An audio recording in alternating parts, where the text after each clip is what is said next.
किस्से कहानियां हमारे कल्चर का एक बेहद जरूरी हिस्सा रहे हैं। नानी दादी से लेकर स्कूल में टीचर्स और दोस्तों यारों के बीच हमारी जिंदगी का शायद ही कोई ऐसा लम्हा रहा हो जब हम किसी किस्से का और कोई किस्सा हमारी जिंदगी का हिस्सा न रहा हो। ये भी जाहिर है कि वक्त के साथ साथ कहानी कहने और उसे सुनाने के तरीके भी बदल गए हैं। फिर चाहे फिल्में हो, टीवी सीरियल्स या फिर पॉडकास्ट, ये सब भी कहानी कहने के महज अलग अलग तरीके ही तो हैं। लेकिन कहानी कहने सुनाने का एक और तरीका है जिसे वक्त के साथ भुला सा दिया गया।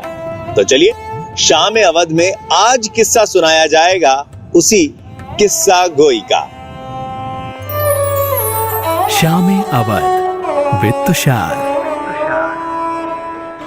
अब कहानी कहना सुनाना तो हर कोई चाहता है, मगर कहानी सुनाने का सही हुनर हर किसी के पास नहीं होता। मगर कुछ लोग होते हैं जो इस फन में माहिर होते हैं और वो लोग कुछ ऐसे दिखते हैं। मिलिए इनसे। ये हैं हिमांशु वाजपेयी, एक खालिस लखनवी और किस्सा गोई के उस्ताद। हिमांशु और इन जैसे चंद लोगों ने किस्सा गोई को महज एक भूला बिसरा किस्सा बनने से बचाने की कवायद शुरू की और काफी हद तक कामयाब भी हुए। मगर क्या है ये किस्सा गोई, कब शुरू हुई और क्यों इसके वजूद के सितारे गर्दिश में आ गए? अब इस किस्सा गोई को दास्तां गोई के नाम से भी जाना जाता है, मगर क्या है इस दास्तां गोई या किस्सा गोई का मतलब?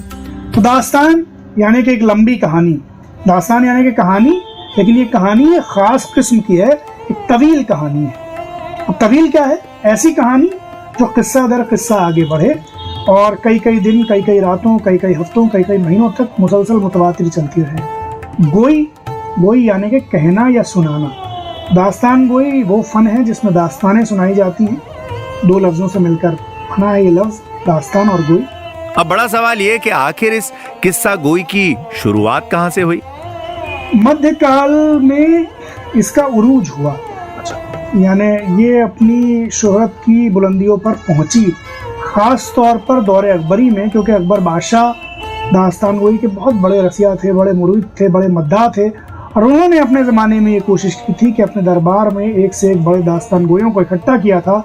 और फिर उसके बाद वो जब पूरे हिंदुस्तान में गई और ख़ास तौर पे जैसा कि हर आर्ट फॉर्म के साथ हुआ, उर्दू में ख़ास तौर पे कि जब दिल्ली दरबार कुछ कमज़ोर हुआ तो वो सारी शोहरतें, सारी रौनकें जो हैं वो लखनऊ आ गई। तो फिर लखनऊ में एक दूसरा दौर शुरू हुआ दास्तान गोई की शोहरत का।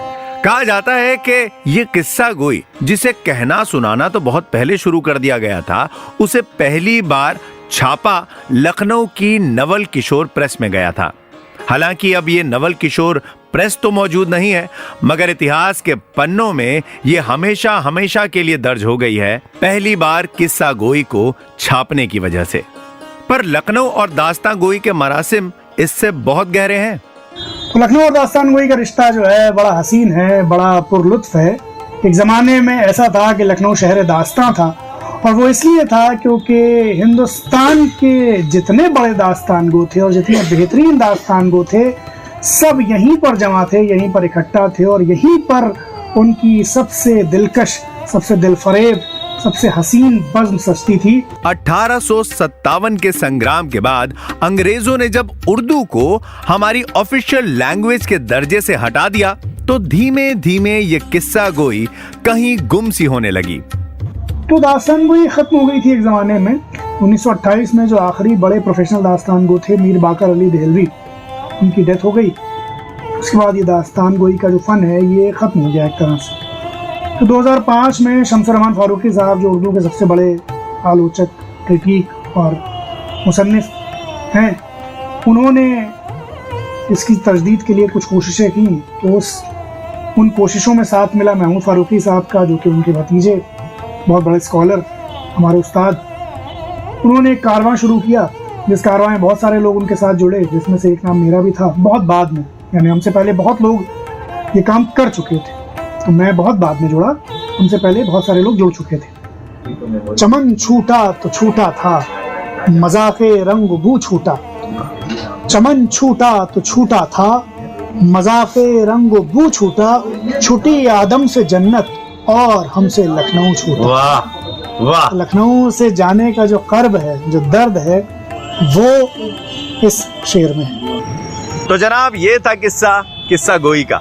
लखनऊ से जुड़ी कुछ खास बातें, कुछ दिलचस्प किस्से और कुछ तजुर्बों के साथ जल्द मुलाकात होगी आपसे एक नए सीजन में। तब तक के लिए शाम अवध और तुषार को दीजिए इजाजत। खुदा हाफिज।